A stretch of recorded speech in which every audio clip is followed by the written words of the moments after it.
Mas acontece.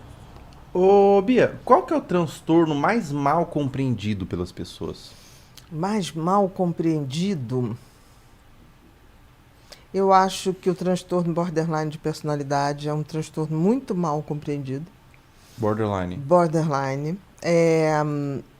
Por exemplo, eu acho que o transtorno do espectro autista também é Uhum. muito mal compreendido. A gente tem aí um débito, eu digo que a medicina tem débitos. Eu acho que o transtorno do o TEA, né, que são o autismo, são os níveis de autismo, que as Uhum. pessoas falam, agora é tudo moda. Não é questão de moda, é que o autismo é um guarda-chuva que pega muita coisa. Desde de uma dificuldade de socialização, com dificuldades de fala, de escrita, com transtornos associados, até de convulsão, como nível 3, por exemplo, que é uma pessoa totalmente dependente de cuidados. Então, eu diria, eu botaria esses dois. Transtorno De de personalidade personalidade, borderline borderline. e o Bipolaridade também, eu acho que é um e transtorno mal compreendido. bipolaridade. Também. O borderline, se não me engano, ele é muito difícil de diagnosticar algo assim? Ele é muito difícil pelo seguinte, primeiro que não se falava, por exemplo, eu passei minha faculdade inteira e ninguém nunca falou de Hum. transtorno de personalidade borderline. E todo transtorno de personalidade é um pouco difícil da gente entender, porque como é um transtorno de personalidade, ele é uma forma da pessoa ser, é uma forma de enxergar o mundo e com características. Então, não é algo que necessariamente é patológico no sentido do transtorno que traz para a vida da pessoa, para a vida de outros. Mas, no fundo, aquilo faz parte um pouco da constituição da pessoa. Então, o borderline, se a gente fosse colocar assim, ele tem uma instabilidade muito grande emocional. Então, são pessoas muito hipersensíveis, que podem, no mesmo dia, por coisas pequenas, alguém falar assim, ah, sua roupa não está legal, aquilo pegar como uma rejeição e a pessoa ficar mal, Uhum. né? Então tem muita instabilidade, por isso que confunde às vezes com bipolar. Mas o bipolar ele não tem essa instabilidade no mesmo dia, ele tem instabilidade por períodos. Uhum. Outra característica do borderline muito marcante é a dificuldade de relacionamentos mais próximos. São pessoas muito inteligentes, são pessoas muito que na forma social se dão muito bem, mas nas relações mais íntimas fica muito difícil, porque são pessoas que elas precisam se validar no outro. Então elas têm uma tendência a depender da aprovação do outro. Uhum. Por isso, medo da rejeição. Muito medo da rejeição.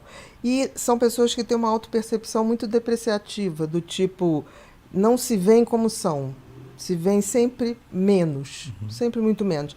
E que tem uma impulsividade muito grande. E uma dessas impulsividades, muitas vezes, é quando essas pessoas têm essa questão da automutilação, dessas tentativas de autodestruição, né? Então, é uma personalidade instável, mas é uma personalidade, por exemplo, muito boa de coração. E tem muita gente que não acredita nisso. É, faz todo sentido. A impressão que eu tenho do borderline, me corrija se eu estiver errado, é uma impressão de que são pessoas que sempre buscam uma intensidade É. muito grande em qualquer área que seja, assim.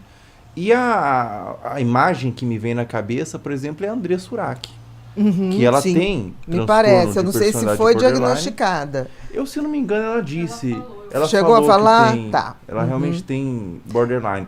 E ela é uma pessoa que ela é intensa em tudo que ela faz. exatamente. Então, eu lembro que ela, antes ela era uma musa ali, há muito tempo atrás, né, que ali do Pânico na Band e tudo mais, que ficava aparecendo ali. E depois ela entrou, ela abandonou tudo e entrou para a igreja. Sim, E ela foi com a mesma intensidade que ela isso tinha mesmo. antes, só que em Isso mesmo. outra área.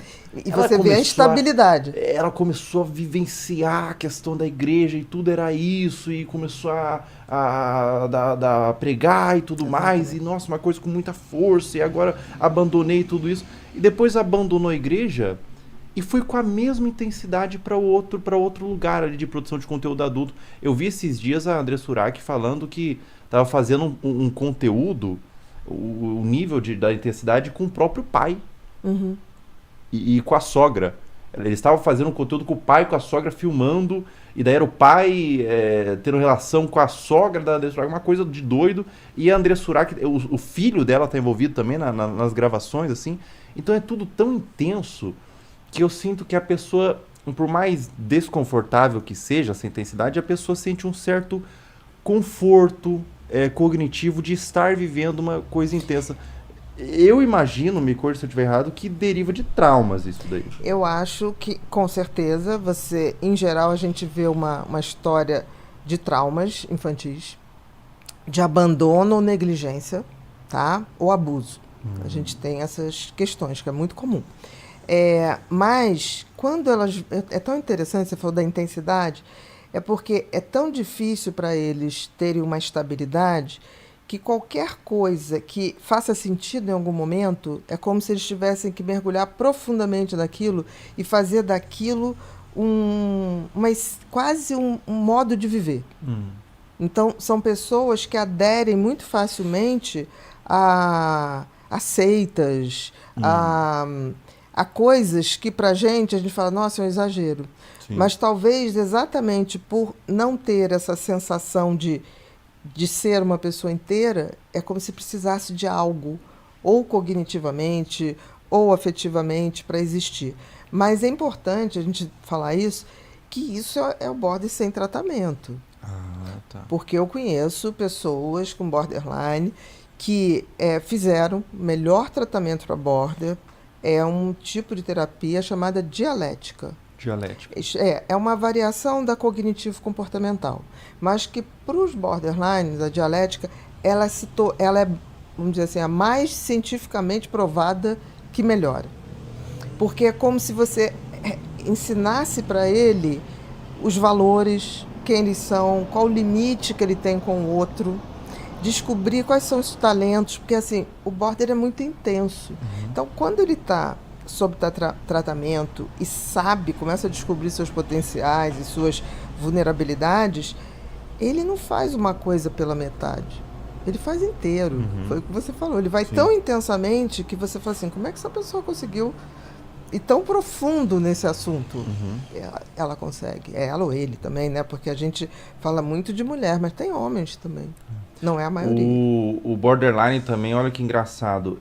Eles são muito bons atores, né? Maravilhoso. Muitos atores. O Jim Carrey tem borderline. Jim Carrey, exatamente. Por que eles são tão bons atores? Vamos raciocinar uma coisa. Se você, dentro do transtorno de personalidade borderline, você tem esse vazio de se reconhecer como uma pessoa inteira, por isso a dependência do outro ou de crenças, né, para poder dar uma sustentação, isso para um ator é maravilhoso. Porque se eu não consigo ter uma identidade, quando eu pego um papel, eu serei aquele personagem. Caramba, eu posso assumir... Eu serei.